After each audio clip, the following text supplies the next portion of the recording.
mana ya Ustaz? Kayak mana ya Ustaz? Kayak mana ya Ustaz? Assalamualaikum warahmatullahi wabarakatuh. Apa kabarnya nih keluarga muslim? Semoga selalu diberikan kesehatan sekeluarga dan diberi kemudahan segala urusannya. Alhamdulillah, kita ketemu lagi nih kawan-kawan di program kesayangan kita. Masih di Kemyu. Kayak mana ya Ustadz? Nah, kali ini kita masih berada di kota Medan. Dan kita sudah menerima pertanyaan dari beberapa warga Medan. Kira-kira pada mau tanya apa aja ya sama Ustadz? Ya udah yuk kita langsung saja ke pertanyaan pertama. Tetap di Kemyu. Kayak mana ya Ustadz? ويتخذ غيب حلا ليسوء نون راو وضم الهمز والماد عدل سما ويلقاه Bismillah, assalamualaikum warahmatullahi wabarakatuh. Innal hamdalillah wassalatu wassalamu ala Rasulillah wa ala alihi wa ashabihi wa man walah wala haula wala quwwata illa billah, amma ba'd. Para pemirsa Rosyad TV di mana saja Anda berada, rahimani wa rahimakumullah. Ada pertanyaan dari saudara kita yang bertanya tentang seorang anak yang mengkhatamkan Al-Quran untuk ayahnya. Maksudnya adalah pahalanya dikirimkan untuk ayahnya. Bagaimana penjelasan syar'i tentang hal ini? Baik para hamba Allah rahimani wa rahmakumullah, sebelum kita menjawab pertanyaan ini, kita ucapkan syukran jazilan wa jazakallahu khaira wa barakallahu fiik. Para hamba Allah rahimani wa rahimakumullah, sesungguhnya amalan seorang anak, amalan-amalan kebaikan, amalan-amalan kesolehan seorang anak, maka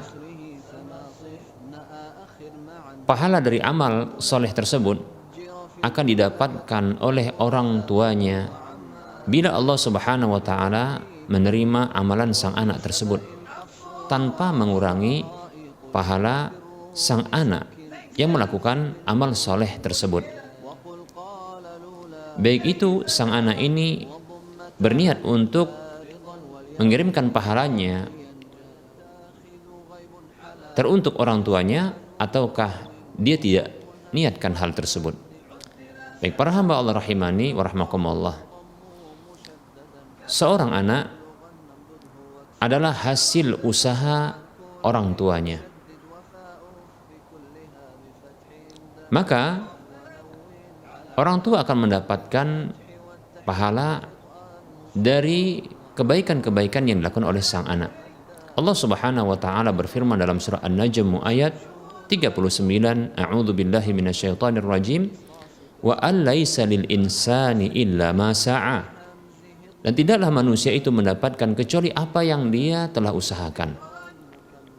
Dan salah satu yang diusahakan oleh manusia tersebut adalah anak yang saleh. Anak yang saleh. Nabi SAW bersabda, Inna auladakum min atyabi kasbikum. Sesungguhnya anak-anak kalian adalah termasuk hasil usaha terbaik kalian. Hadis yang sahih. Baik para hamba Allah rahimani wa rahimakumullah. Oleh karenanya seorang anak yang beramal kesolehan, yang berbuat kebajikan dan kebaikan, maka orang tua akan mendapatkan pahala dari sang anak tanpa mengurangi pahala sang anak. Baik itu sang anak tersebut meniatkannya ataupun tidak meniatkan pahala tersebut untuk kedua orang tuanya. Para hamba Allah rahimani wa rahmakumullah. Nah, berdasarkan keterangan ini, maka bisa kita ambil kesimpulan bahwa seorang anak setelah wafat kedua orang tuanya, maka dia bisa memiliki peluang bakti yang besar. Bahkan bakti seorang anak setelah wafat kedua orang tuanya, maka ini adalah bakti yang tulus, bakti yang utama. Disebabkan beberapa faktor berikut ini. Yang pertama, disebabkan karena bakti yang dilakukan oleh seorang anak setelah wafatnya orang tuanya, ini adalah bakti yang tulus, bakti yang ikhlas kepada Allah Subhanahu wa taala. Karena dia beramal hanya antara dirinya dengan Allah Subhanahu wa taala. Adapun bila dia berbakti kepada kedua orang tuanya dalam kondisi orang tuanya masih hidup, bisa jadi dia berbakti karena rasa takutnya kepada orang tuanya, takut marah, takut kecewa, atau mungkin dikarenakan ingin mendapatkan pujian dan sanjungan dari orang tuanya, atau alasan-alasan dunia yang lainnya. Oleh karenanya, bakti kepada orang tua setelah wafat keduanya ini merupakan bakti yang tulus. Kemudian para hamba Allah rahimani wa rahimakumullah, alasan yang kedua atau faktor yang kedua, bakti kepada kedua orang tua setelah wafat kedua orang tua dengan beramal soleh, mengirimkan pahala dengan amal-amal solehnya kepada orang tuanya, ini menjadi bakti yang paling afdol, dikarenakan bakti kepada orang tua setelah wafatnya ini adalah untuk kemaslahatan akhirat kedua orang tuanya. Adapun bakti kepada kedua orang tua dalam kondisi kedua orang tuanya masih hidup, ini adalah untuk kemaslahatan dunia kedua orang tua. Maka tentunya tidak bisa dibandingkan maslahat akhirat dengan maslahat dunia. Demikian para hamba Allah rahimani wa rahimakumullah.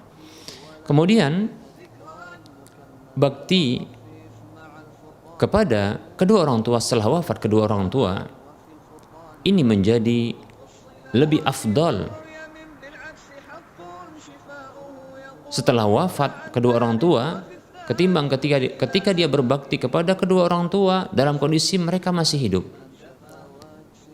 Sebabnya dikarenakan karena dalam kondisi orang tua telah wafat, mereka tak bisa lagi beramal kesolehan. Mereka tidak bisa lagi berbuat kebaikan-kebaikan. Terputus amal mereka disebabkan kematian. Maka mereka memiliki beberapa peluang agar bisa mengalir pahala tersebut kepada mereka. Di antaranya adalah lewat jalur anak yang senantiasa berbuat kesolehan, yang berbuat kebaikan, yang beramal kebajikan. Nabi kita Muhammad SAW, beliau bersabda, "Idza matal insanu inqata amaluhu illa min salasin, min sadaqatin jariyatin, aw ilmin yuntafa'u bihi, aw waladin salihin yad'u lahu."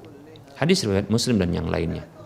Nabi kita Muhammad SAW bersabda, apabila manusia itu mati, maka terputuslah amalnya kecuali dari 3 jalurnya. Yang pertama adalah min sadaqatin jariyatin, dari sedekah jariyah, yaitu sedekah yang bersifat permanen, yang dimanfaatkan oleh manusia sehingga terus mengalir pahalanya selama dimanfaatkan oleh manusia atau makhluk yang lainnya. Kemudian au ilmin yuntafa'u bihi, atau ilmu yang bermanfaat, yaitu ilmu yang pernah diajarkan dan memberikan manfaat kepada orang lain. Kemudian yang ketiga, au waladin salihin yad'u lahu, atau seorang anak yang memiliki kesolehan-kesolehan, seorang anak yang berbuat kesolehan, amal kebajikan, amal kebaikan, yad'u lahu, yang punya sifat mendoakan kebaikan untuk orang tuanya. Hadis riwayat Muslim dan yang lainnya.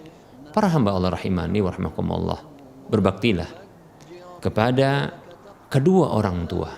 Berbaktilah kepada kedua orang tua walaupun telah wafat kedua orang tua tersebut. Bahkan ini bakti yang paling afdol, bakti yang paling tulus, bahkan bakti yang paling dibutuhkan oleh orang tua.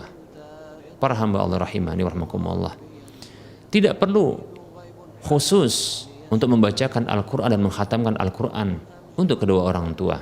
Walaupun apabila diniatkan, maka akan sampai untuk orang tuanya.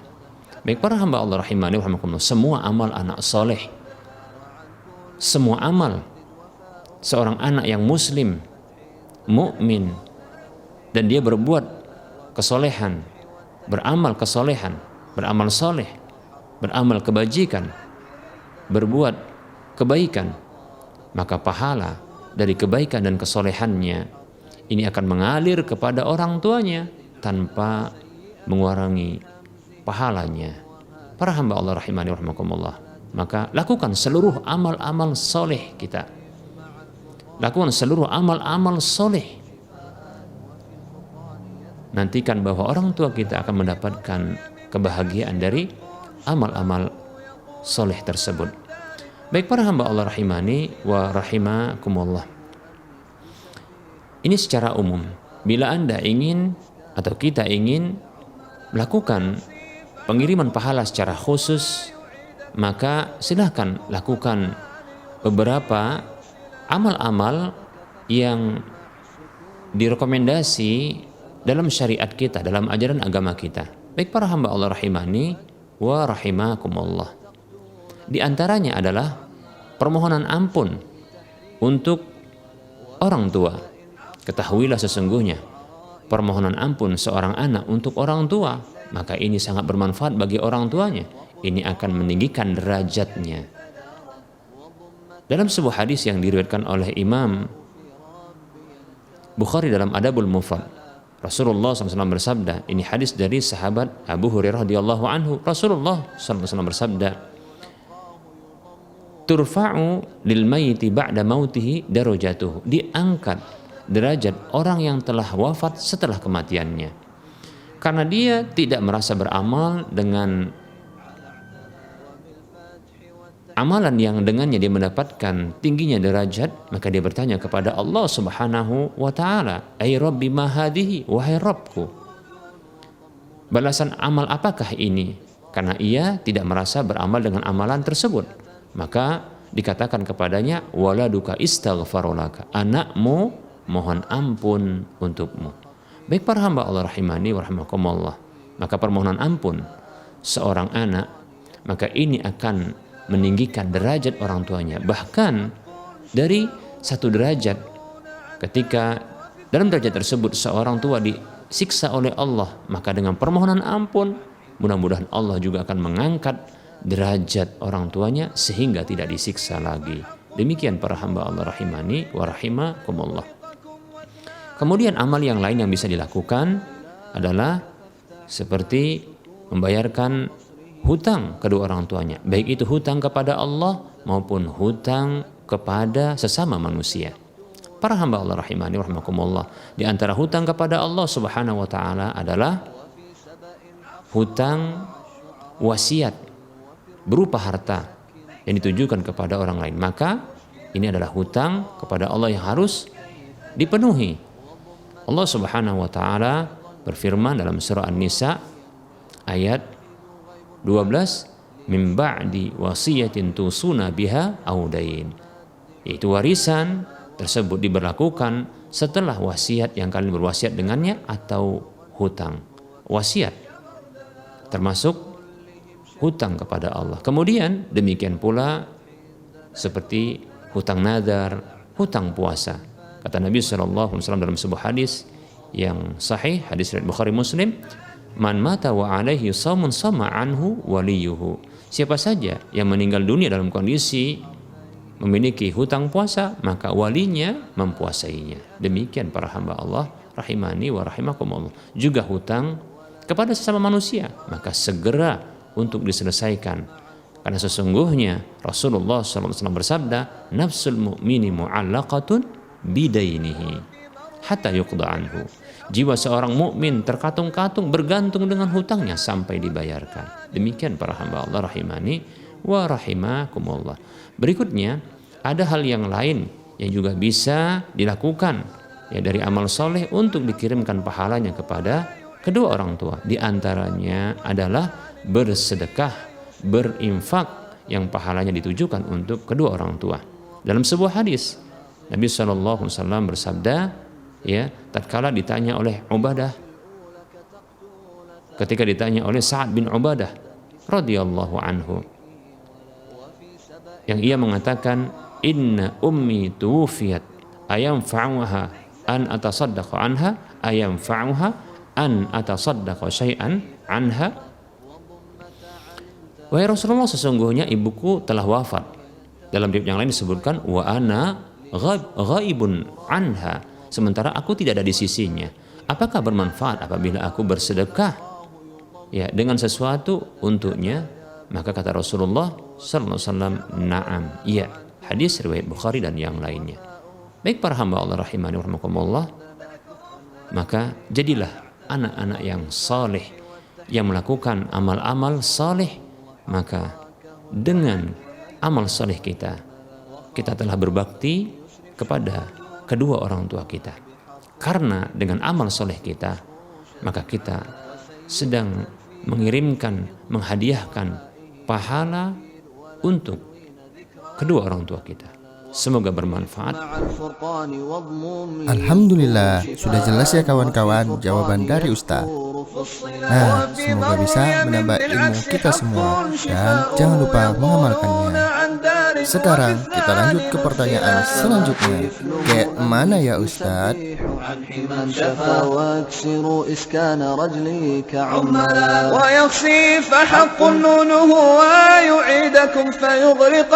Assalamualaikum warahmatullahi wabarakatuh. Alhamdulillahirabbil alamin, wassalatu wassalamu ala asyrafil anbiya'i wal mursalin wa ala alihi wa ashabihi ajma'in wa man tabi'ahum bi ihsanin ila yaumiddin. Amma ba'd. Para pemirsa Rosyad TV di mana saja Anda berada rahimani wa rahimakumullah. Ada pertanyaan dari saudara kita yang menanyakan tentang dirinya yang mendapatkan uang transport, uang minyak, uang tambahan dari pekerjaannya sebagai pengawas proyek, yang itu didapatkan, uang tersebut didapatkan dari kontraktor atau pemborong dari proyek tersebut. Bagaimana hukum uang tips, uang hadiah tersebut? Baik para hamba Allah rahimani wa rahimakumullah, sebelum kita menjawab pertanyaan ini, seperti biasa kita ucapkan kepada sang penanya syukran jazilan wa jazakallahu khaira wa barakallahu fik. Semoga Allah Subhanahu wa taala memberikan kebaikan, memberikan perlindungan dan kesehatan kepada sang penanya, begitu juga keluarganya di mana saja mereka berada. Demikian pula teruntuk kepada kita semua kaum muslimin di mana saja kita berada. Amin ya rabbal alamin. Baik para hamba Allah rahimani wa rahimakumullah. Kembali kita tegaskan bahwasanya setiap pegawai, setiap karyawan, setiap pekerja yang dia bekerja dengan sebuah pekerjaan, lalu dia mendapatkan gaji dari pekerjaannya, maka apa saja yang dia dapatkan tambahan dari pihak lain, bukan berasal dari pihak pemberi kerja sekaligus pihak penggajinya, maka tambahan hadiah tersebut, pemberian tersebut, apakah disebut dengan uang tips, uang minyak, uang transport, amplop, pemberian hadiah atau semisalnya, maka ketahuilah ini disebut dengan harta ghulul, yaitu harta khianat. Karena memang ini merupakan bentuk pengkhianatan terhadap pekerjaan atau terhadap pihak yang menggajinya, pihak yang memberikan pekerjaan kepadanya lalu menggajinya. Para hamba Allah rahimani wa rahimakumullah, dalam sebuah hadis yang diriwayatkan oleh Imam Abu Daud dalam sunannya, dan ini adalah hadis yang disahihkan oleh Syekh Al-Albani rahimahullahu taala, Rasulullah Shallallahu Alaihi Wasallam beliau bersabda, "Man ista'malnahu ala amalin farazaqnahu rizqan fama akhadha ba'da dzalika fahuwa ghululun." Siapa saja, kata Nabi kita Muhammad SAW, yang artinya siapa saja yang kami pekerjakan dengan sebuah pekerjaan, lalu kami berikan gaji kepadanya, maka apa saja yang dia ambil setelah itu, maka itu adalah harta ghulul, harta khianat. Hadis riwayat Abu Daud dengan derajat yang sahih. Baik para hamba Allah rahimani wa rahimakumullah. Dalam hadis yang lain, hadis yang dikeluarkan oleh Imam Ahmad serta yang lainnya, hadis yang sahih juga disahihkan oleh Syekh Al-Albani rahimahullahu taala, Rasulullah SAW bersabda, "Hadaya al-ummali ghululun." Hadiah-hadiah yang ditujukan kepada para pekerja adalah ghulul, yaitu harta khianat. Baik para hamba Allah rahimani wa rahimakumullah. Harta khianat adalah harta yang haram, maka tidak boleh ya dimanfaatkan untuk pribadi, demikian pula untuk orang-orang yang menjadi tanggungannya untuk dinafkahi. Adalah haram ya, seperti itu. Baik para hamba Allah rahimani wa rahimakumullah. Lalu bagaimana solusinya apabila ya mendapatkan atau ya diberi uang tips, uang minyak, uang transport, hadiah atau yang semisalnya. Baik para hamba Allah rahimani wa rahimakumullah. Ada salah satu dari 3 cara yang bisa dilakukan. Yang pertama adalah menolaknya. Sembari menjelaskan bahwasanya hal ini adalah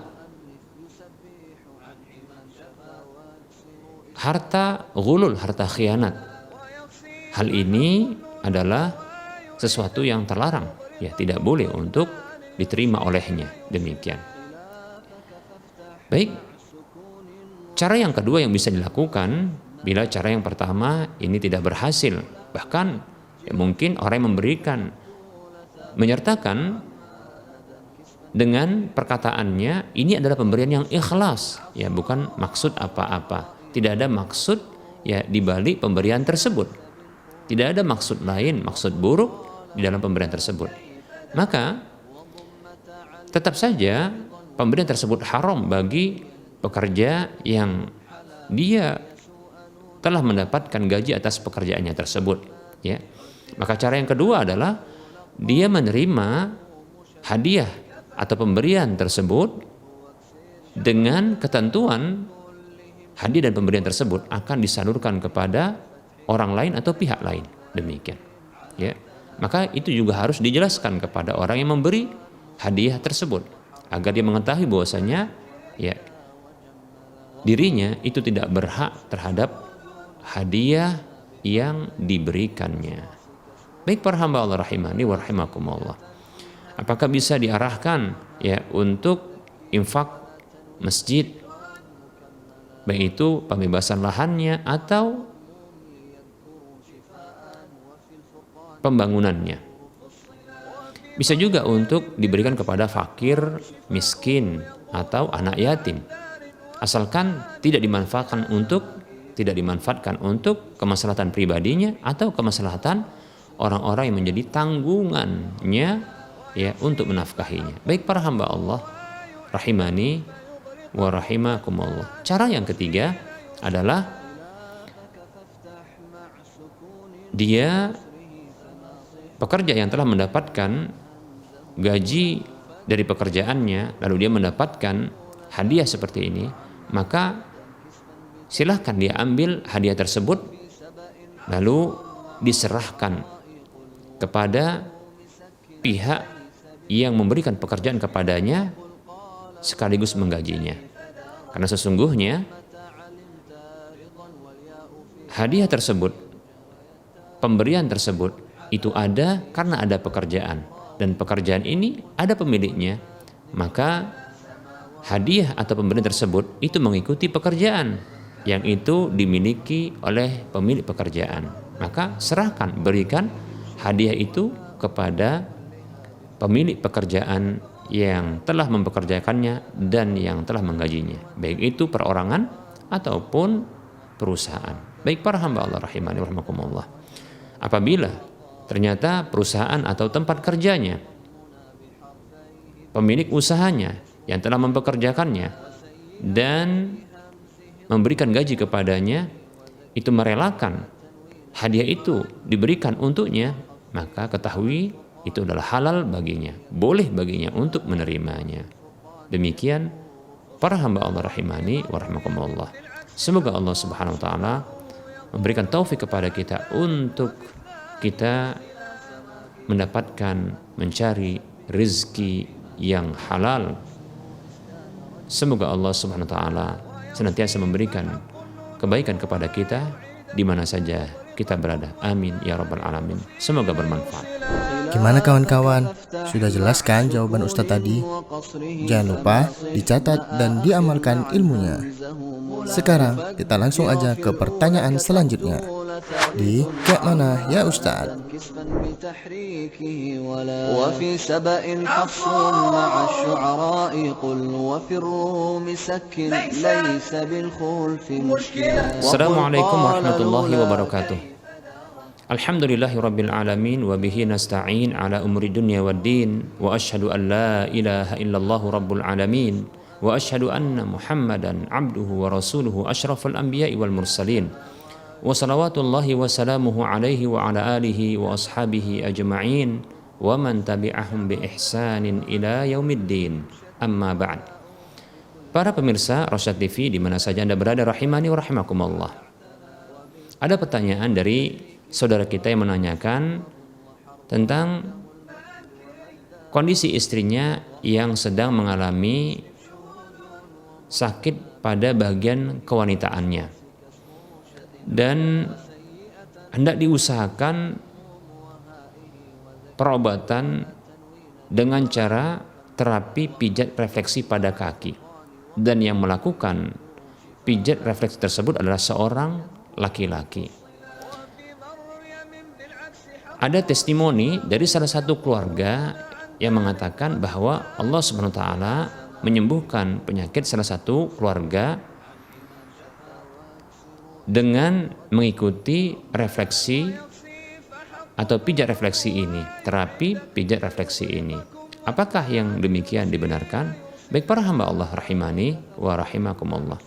Sebelum kita menjawab pertanyaan ini, kita ucapkan syukran jazilan wa jazakallahu khaira wa barakallahu fik.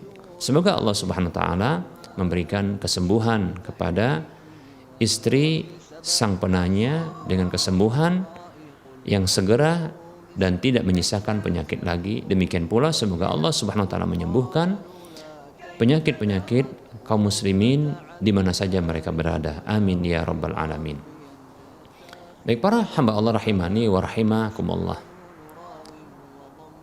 Perlu kita camkan, perlu kita sadari dan yakini bahwasanya tatkala Allah Subhanahu wa taala menurunkan penyakit, maka Allah Subhanahu wa taala menurunkan obatnya.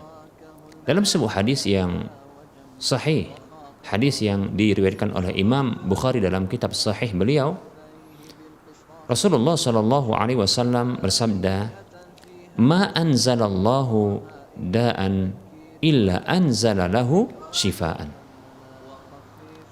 Nabi kita Muhammad sallallahu alaihi wasallam bersabda, tidaklah Allah Subhanahu wa taala menurunkan satu penyakit melainkan Allah Subhanahu wa taala menurunkan untuknya obat, melainkan Allah telah menurunkan obat untuknya.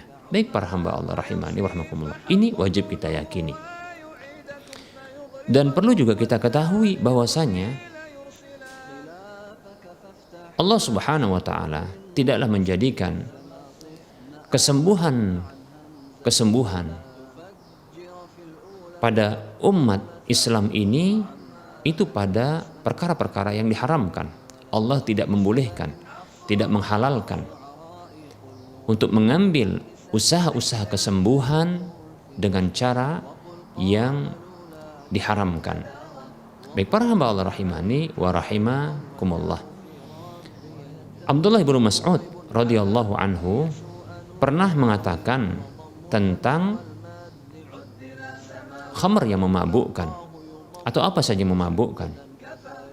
Beliau mengatakan, "Innallaha lam yaj'al shifa'akum fima hurrima alaikum atau fima harrama alaikum." Abdullah bin Mas'ud radhiyallahu anhu mengatakan, sesungguhnya Allah Subhanahu wa taala tidaklah menjadikan kesembuhan kalian itu pada apa saja yang Dia telah haramkan untuk kalian. Ungkapan beliau ini disebutkan oleh Imam Bukhari dalam kitab Sahih beliau. Baik para hamba Allah rahimani wa rahimakumullah. Oleh karenanya usahakanlah dengan cara-cara yang halal. Baik itu di dalam urusan mencari rezeki ataupun mengusahakan atau mencari kesembuhan. Tentunya kesembuhan itu datang dari Allah Subhanahu wa taala. Ya. Allah Subhanahu wa taala berfirman di dalam surah Al-Maidah ayat 4, A'udzubillahi minasyaitonirrajim, yas'alunaka madza uhilla lahum qul uhilla lakumut thayyibat. Allah Subhanahu wa taala berfirman dalam surah Al-Maidah ayat 4 yang artinya, mereka bertanya kepadamu wahai Muhammad sallallahu alaihi wasallam, apa saja yang dihalalkan untuk mereka, maka katakanlah kepada mereka, telah dihalalkan untuk kalian hal-hal yang baik, perkara-perkara yang baik. Oleh karenanya para hamba Allah rahimani wa rahimakumullah, tempuhlah jalan yang baik, jalan yang halal di dalam mencari kesembuhan. Demikian para hamba Allah rahimani wa rahimakumullah. Karena Allah Subhanahu wa taala tatkala menurunkan penyakit, Allah turunkan kesembuhan atau obat untuknya. Maka cari ya kesembuhan, usaha-usaha kesembuhan dengan sesuatu yang halal, dengan cara yang halal dan sesuatu yang halal dan baik. Baik para hamba Allah rahimani wa rahimakumullah. Terkait dengan pijat refleksi, terapi pijat refleksi. Sesungguhnya cara ini adalah cara yang baik. Namun yang dijadikan permasalahan dalam kasus ini adalah ketika dilakukan pemijatan refleksi tersebut itu dengan berbeda jenis orang yang tidak ada hubungan suami istri, demikian pula tidak ada hubungan kemahraman. Maka tentunya ini diharamkan karena Rasulullah Shallallahu Alaihi Wasallam bersabda dalam sebuah hadis yang diriwayatkan oleh Imam Tabrani, beliau Shallallahu Alaihi Wasallam bersabda, la an yuta'ana fi ra'si ahadikum bimikhyatin min hadidin khairun lahu min an yamassa imra'atan lam tahilla lahu. Kata Nabi SAW, sungguh ditusuknya pada kepala salah seorang di antara kalian dengan pasak yang terbuat dari besi itu lebih baik daripada ia menyentuh wanita yang tidak halal bagi dirinya. Baik para hamba Allah rahimani wa rahimakumullah, tentunya ancaman ini berlaku bagi laki-laki dan wanita. Demikian para hamba Allah rahimani wa rahimakumullah. Oleh karenanya tidak boleh ahli pijat refleksi tersebut langsung dia memijat ya istri orang lain, wanita yang tidak ada hubungan kemahraman bagi dirinya, demikian pula bukan istrinya. Maka ini diharamkan baginya dan haram juga bagi wanita tersebut ya untuk berobat kepada laki-laki yang berprofesi sebagai ya pijat refleksi ini. Baik para hamba Allah rahimani wa rahimakumullah, barangkali yang bisa dilakukan ya sebagai solusi adalah bila masih tetap ingin menggunakan jasa pijat refleksi, ada dua cara. Yang pertama adalah mencari ahli pijat refleksi dari kalangan wanita, bukan dari kalangan laki-laki, yaitu dengan menempuh ya atau memilih ya ahli pijat refleksi yang sejenis. Demikian. Apabila yang sakit adalah laki-laki, maka dicari ahli pijat refleksi yang juga ya laki-laki. Bila yang sakit adalah perempuan, maka dicari juga ahli pijat refleksi yang berjenis kelamin perempuan. Demikian. Atau bisa juga menempuh cara yang kedua, yaitu dengan melibatkan istri atau wanita dari sang ahli pijat refleksi yang laki-laki tersebut, agar bisa memijat sesuai dengan arahan dan bimbingan dari ya sang ahli pijat refleksi tersebut. Atau cara yang lain ya, yaitu sang suami sendiri, sang penanya ya, ini yang melakukan pijatan refleksi kepada sang istri berdasarkan arahan dan bimbingan dari sang ahli pijat refleksi. Nah, ini barangkali solusi yang bisa dilakukan. Atau bisa menempuh ya usaha-usaha kesembuhan dengan cara yang lain yang dihalalkan oleh Allah Subhanahu wa taala. Semoga penjelasan ini bermanfaat. Wassallallahu ala Muhammad wa ala alihi wa ashabihi ajma'in. Walhamdulillahirabbil alamin. Assalamualaikum warahmatullahi wabarakatuh. Bagi kamu yang mempunyai pertanyaan perihal agama, silahkan kirim video pertanyaan kamu menggunakan HP atau kamera ke nomor WhatsApp 0822 8888 6630 atau kirim ke email kami rasyad.tv@gmail.com dengan format isi video, nama, alamat, dan pertanyaan yang akan kamu tanyakan. Ayo, kirim pertanyaan kamu dan tunggu jawabannya di Cameo. Kayak mana ya Ustadz? Alhamdulillah, kita telah sampai di pertanyaan terakhir hari ini. Nah, semoga apa yang disampaikan Ustadz tadi bisa menambah ilmu agama kita semua. Ingat ya kawan-kawan, menuntut ilmu agama itu wajib loh atas setiap muslim. Dan terima kasih telah menyaksikan episode Cameo kali ini. Insya Allah, sampai jumpa lagi di episode Cameo berikutnya. Assalamualaikum warahmatullahi wabarakatuh.